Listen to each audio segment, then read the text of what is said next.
देखेंगे static keyword. आज के हमारा एजेंडा हो गया स्टैटिक कीवर्ड क्या होता है, कहाँ पे यूज़ करते हैं, local static variable, public static member variable, private static member variable, static member function, ये सबको आज हम लोग कवर करेंगे।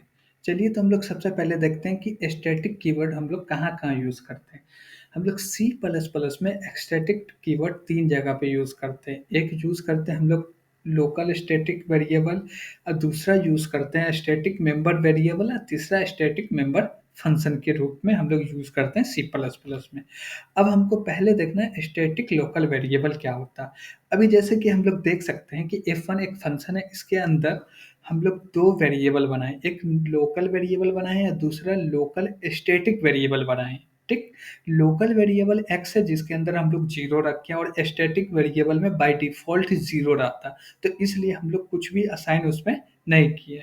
ठीक, अब उसके बाद हम लोग क्या किए, x को प्लस किए और s को भी प्लस किए, दोनों को प्लस किए और हम लोग सी आउट की मदद से x के वैल्यू को और s के वैल्यू से दोनों को हम लोग प्रिंट करा रहे हैं।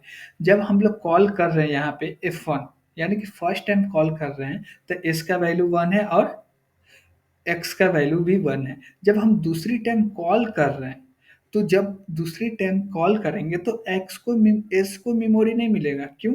क्योंकि s को मेमोरी जब पहली बार कॉल होता उसी टाइम मिल जाता। तो इसको जब फर्स्ट टाइम कॉल हुआ था F1, उसी टाइम इसको मेमोरी मिल गया और S1 के अंदर वैल्यू 1 है। ठीक, और एक्स का क्या प्रॉब्लम है कि ये जैसी फंक्शन एंड होता है इसका मेमोरी रिलीज होता है, तो ये मेमोरी रिलीज हो गया। अब फिर जैसे ही हम दूसरा बार कॉल किए तो एक्स को फिर से मेमोरी मिला और इसके अंदर 1 असाइन हो गया। ठीक, मतलब जीरो था प्लस प्लस हुआ तो 1 हो गया, लेकिन एस के अंदर तो 1 पहले से है ही। अब प्लस प्लस हुआ तो एक्स का वैल्यू 2 हो गया। Got it? ये है हमारा लोकल स्टैटिक वेरिएबल। तो अब हम लोग आगे बढ़ते हैं। अब हम लोग को देखना है क्या, पब्लिक स्टैटिक मेंबर वेरिएबल क्या होता है। ठीक, पब्लिक जो वेरिएबल है, स्टैटिक मेंबर वेरिएबल जो है, इसको हम लोग क्लास के अंदर दो टाइप से बना सकते हैं। एक पब्लिक कीवर्ड यूज करके बना सकते हैं, यानी कि पब्लिक भी बना सकते हैं और प्राइवेट भी बना सकते हैं, इसलिए हम लोग दोनों देखेंगे। ठीक, तो पहले हम लोग को देखना है क्या कि पब्लिक स्टैटिक मेंबर वेरिएबल बना रहे तो उससे क्या फायदा और क्या नुकसान है। ओके, और एक चीज कि जब भी हम कोई स्टैटिक वेरिएबल को बनाएंगे तो उसको जो मेमोरी मिलेगा वो कब मिलेगा, जब उसको हम लोग डिक्लेयर कर देंगे तभी मिलेगा।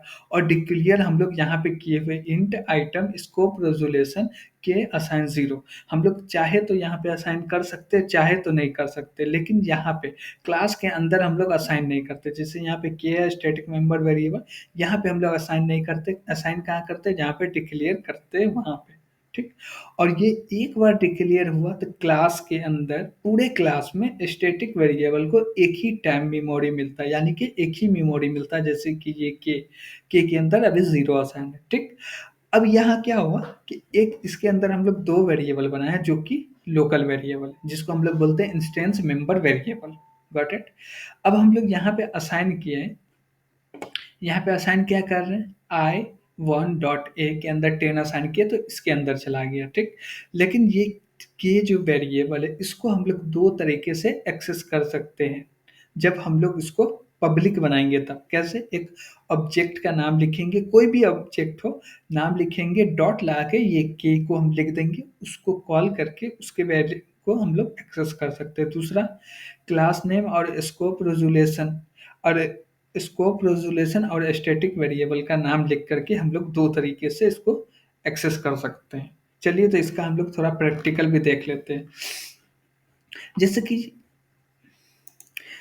कि यहाँ पे हम लोग देख सकते हैं कि यहाँ पे हम लोग बनाए हुए हैं, इंट है, ए है और बी है, इसको हम लोग बोलते हैं इंस्टेंस मेंबर वेरिएबल। दूसरा हम लोग स्टैटिक बनाए हुए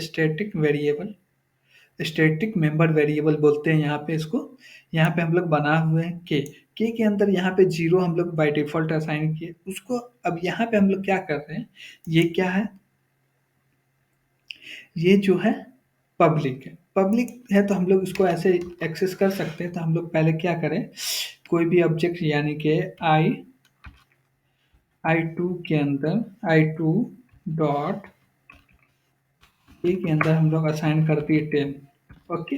अब यहाँ पे हम लोग I1 का वैल्यू प्रिंट कर रहे हैं और यहाँ पे जो दूसरे तरीके से हम लोग प्रिंट कर सकते हैं वो क्लास का नेम, स्कोप, रेजोल्यूशन और के। इसको भी रन करेंगे तो मेरा सही है, चलेगा। आंसर आ रहा है 10 10 10 10। साथ में इसलिए आ रहा है कि हम लोग कोई और स्पेस नहीं दिए, इसलिए साथ में आ रहा है। Got it. चलिए तो फिर आगे बढ़ते हैं हम लोग।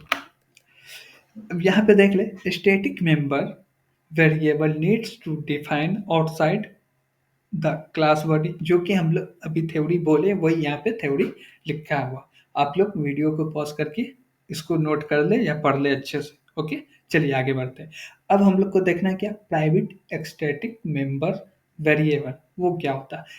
अब हम लोग किसी भी स्टैटिक वेरिएबल को प्राइवेट बना दें तो उसको एक्सेस कैसे करेंगे। उसको हमको एक्सेस करने के लिए हमको ज़रूरत क्या पड़ेगा। पहली बात तो ये जान ले कि हम लोग इसको प्राइवेट बना दिए और नॉर्मल जैसे कि अभी हम लोग यूज़ कर रहे थे प्राइवेट में वैसे यूज़ करेंगे तो ये एरर है। तो इसको हम लोग कैसे एक्सेस करेंगे और क्यों एक्सेस करते हैं, मतलब कि क्यों इसको प्राइवेट बनाते हैं वो देख लेते हैं। चलिए आगे बढ़ते हैं। अब हम लोग को देखना है क्या, static member function. Static member function क्या होता है वो समझ लेते हैं। Static member function are qualified with the keyword static, यानी कि जो भी हम लोग फंक्शन बनाएंगे उसके आगे कीवर्ड लिखा हुआ स्टैटिक तो वो माना जाएगा कि स्टैटिक फंक्शन है, नहीं तो नहीं। Non member function can never be static, मतलब कि जो नॉन मेंबर फंक्शन होता है वो कभी भी स्टैटिक मेंबर फंक्शन हो ही नहीं सकता। Got it. तीसरा पॉइंट क्या है, static member function can only access static member of the class. जाकि हम लोग कोई भी स्टैटिक मेंबर फंक्शन बनाएंगे वो क्या करेगा, एक्सेस करेगा किसको, स्टैटिक मेंबर्स को ऑफ द क्लास, यानी कि क्लास के अंदर। इसका एक सिंटैक्स क्या होता है, पहले हमको लगाना है स्टैटिक कीवर्ड, उसके बाद रिटर्न टाइप फंक्शन का नाम, उसके बाद इसके अंदर जो कोड लिखना है वो लिख देंगे। अब हम लोग देखते हैं कि स्टैटिक वेरिएबल जब हम लोग प्राइवेट बनाते हैं तो कैसे यूज़ करेंगे। जब हम लोग कोई स्टैटिक वेरिएबल प्राइवेट बनाते हैं तो उसके लिए हमको बनाना पड़ता है एक स्टैटिक वेरिएबल जो कि फंक्शन हो। क्या हो, फंक्शन हो और पब्लिक हो। फंक्शन कौन सा होगा, स्टैटिक मेंबर फंक्शन होगा। Got it. जैसे यहाँ पे हम लोग दो फंक्शन बनाए हुए हैं स्टैटिक मेंबर फंक्शन, जैसे कि सेट के और गेट के। अब इसके मदद से हम लोग डेटा को एक्सेस कर सकते हैं और रख सकते हैं।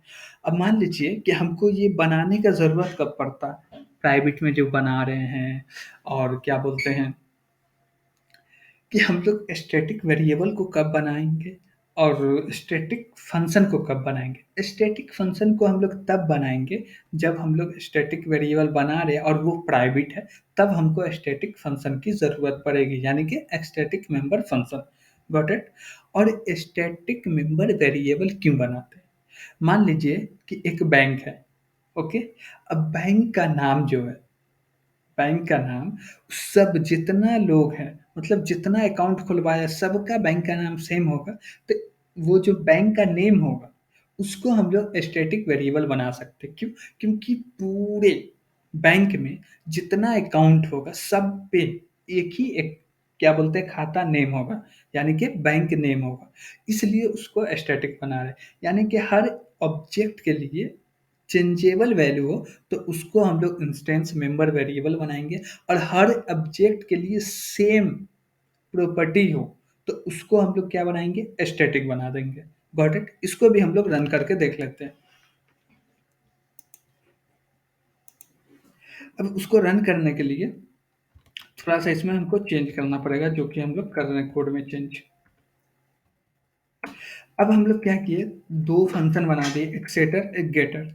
अब यहाँ पे हम लोग सेट कर रहे हैं 50, के अंदर 50 असाइन कर दिए, और हम लोग क्या कर रहे हैं, गेट की मदद से इसको ले रहे हैं। अब इसको रन कर रहे हैं, इसका आंसर आ रहा 50, जो कि हम लोग के अंदर सेट क्या किए थे, 50 किए थे, वही 50 आ रहा। Got it. आज के लिए इतना ही, थैंक यू।